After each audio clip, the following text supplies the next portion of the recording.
लग्नाच्या पहिले गुण जोडता, तिचे पाय पाहता, 12 वाजून 28 मिनिटं सांगता आणि 3 वाजून 30 मिनिटांनी लावता. मग पत्रिकेवर टाका ना 12 ते 5 केव्हा बी लागेल.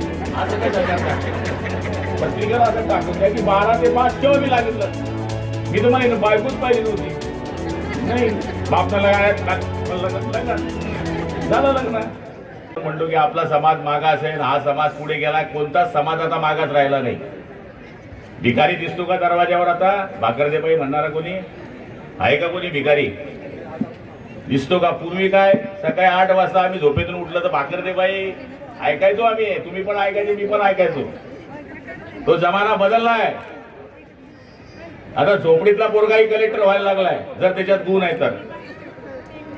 आणि तुमचा समाज जर पहिल्यापासून पुढे, व्यापारात तुम्ही सगळ्यात पुढे आहे. त्यामुळे काही काही समाजात लग्नाच्या बाबतीत खरंच ऐकलं तुम्ही, लग्न लावण्यात आमचा समाज नंबर 1 आहे.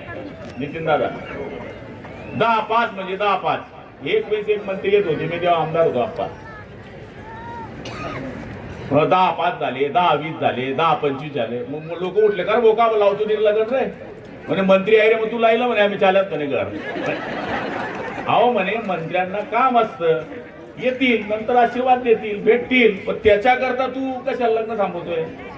लग्नाच्या पहिले गुण जोडता, तिचे पाय पाहता, 12 वाजून 28 मिनिटं सांगता आणि 3 वाजून 30 मिनिटांनी लावता. मग पत्रिकेवर टाका ना 12 ते 5 केव्हा बी लागेल. असं काय सरकार टाकतं पत्रिकेवर, असं टाकून द्या की 12 ते 5 केव्हा बी लागेल लग्न.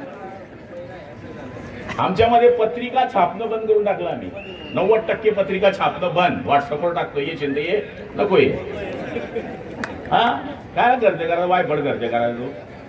पत्रिका छापणं बंद. पहिले भाडं द्यायचे, कंडोलीन म्हणायचे. तुमच्यामध्ये कंडोलीन, आमच्यामध्ये कंडोलीन येणार. कंडोलीन भारी बरे मग तो ते भाडं बी बघ, ये शिंदे ये नको ये. काय नाही आता सगळं ऐकत झालंय. भाऊबंदकी आली नाही आली, काही पॅकेज आहे आता. घोडा सुद्धा देतो मंडपवाला. हो घोडा, बामण, केळीचे पानं, काहीच करू नका तुम्ही. कोट घाला, राम राम या बसा जेवा. ही परिस्थिती आहे. त्यामुळे जगाबरोबर पळा, जगाबरोबर धावा. आणि मला तरी असं वाटतं सामूहिक विवाह ही काळाची गरज आहे. ही काळाची गरज आहे. ही पद्धत आमच्यामध्ये अवलंबली गेली. माझ्या भावातील त्यांची 5 लग्न एकत्र झाले. मग आमची 3 भावांचे एकाच मंडपात झाले. तेच पाहुणे राहतात. 3-3 सवा पाहुणार बोलवणार, कोणते कपडं घालू, कोणतं चिकाडेला एकाच मंडपात. आमचे 3 भावांचे लग्न आणि 2 बहिणीचे साखरपुडे एकाच ठिकाणी. 5 गावांचे पाहुणे आले, ते झाले कॉमन पाहुणे असतात. 90%, 10% जे वर आले तर तेवढंच बदलतं फक्त. पैसे किती वाजता. पण आता स्पर्धा लागली आहे.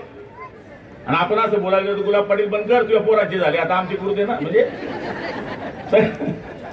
त्यामुळे जास्त बोलू नये. जास्त बोललं तर कार्यक्रम खराब होतो. त्यामुळे आज हीच काळाची गरज आहे. मुलींना मी सांगेल खास करून, शेतकरी पोरगा करायलाच नाही म्हणतो, नाहीच म्हणता सगळेजण. आमचे बाप जातं का शेती करायचं का आम्हाला? मी तर म्हणेन बायकोच पाहिली नव्हती, नाही बापनाला झालं लग्न. आता 30 वर्षाचा तो लग्न करतो, 32 वर्ष तर पोरगा होतो. त्याचा पोरगा झाल्यानंतर तो 58चा होऊन जातो, त्याचा पोरगा कामात येतो. माझं 20व्या वर्षी लग्न झालं, मी 40 वर्ष झाला, तोपर्यंत माझा पोरगा 18 वर्षाचा होता. उद्या माझ्या जीवनामध्ये काही कमी जास्त झालं तर फटकेशी पोरगा कामात येऊन जातो, घर सांभाळून घेतो. ही परिस्थिती आहे. जुन्या पद्धती काही चांगल्या होत्या, चांगल्या होत्या. लवकर मुलीचं लग्न करणं हे फार चांगलं होतं. आता 26 वर्षाची पोरगी होऊन जाते, 35 वर्षाचा पोरा होऊन जाते, तेव्हा लग्न करतात. कोणतं कधी ते होईल मला समजत नाही. 10 स्थळं पाहिल्यानंतर समाजात अशी शंका होते की पोरीमध्ये काहीतरी खोट आहे, किंवा पोराला 10 तो शिकेला तो थोडाफार, तो नाम ऐकत नाही. तो 25 पुरी पाहतो, एक आमदानी म्हणतो हा 100 पुरी पाहिला रिजेक्ट, त्याला पोरगी नंतर भेटत नाही. हे प्रत्येक समाजात होऊन बसलाय. त्यामुळे मला तरी असं वाटतं, काही काय म्हणतात लेवलची पोर करा. लेवलची काय लेवल आहे पोरीमध्ये? तसंच घरानं पाहिजे. माझ्या माहितीप्रमाणे आपल्या घरात कशी मॅच होईल तशी पोर पाहिजे. खटल्याची पोर करा उलटी, ती स्वयंपाक करायची अडचण नाही. एक हलपायची पोर केली तर कठीण काम राहतं कधी कधी. आम्ही 5 काका होते, आमचे 5 काका, आम्ही 17 भाऊ आणि 23 बहिणी. एकच भांड्यात भाजी बने. काय मजा आहे झाली. आता तर पोर एक 1 to 1 असल्यामुळे मावश्या बिनी आता संपल्या मावश्या घ्यात रे भाऊ खलास मावशी नाही काही नाही कार्यक्रम खलास हम दो हमारे दो कठीण होऊन गेलंय काम.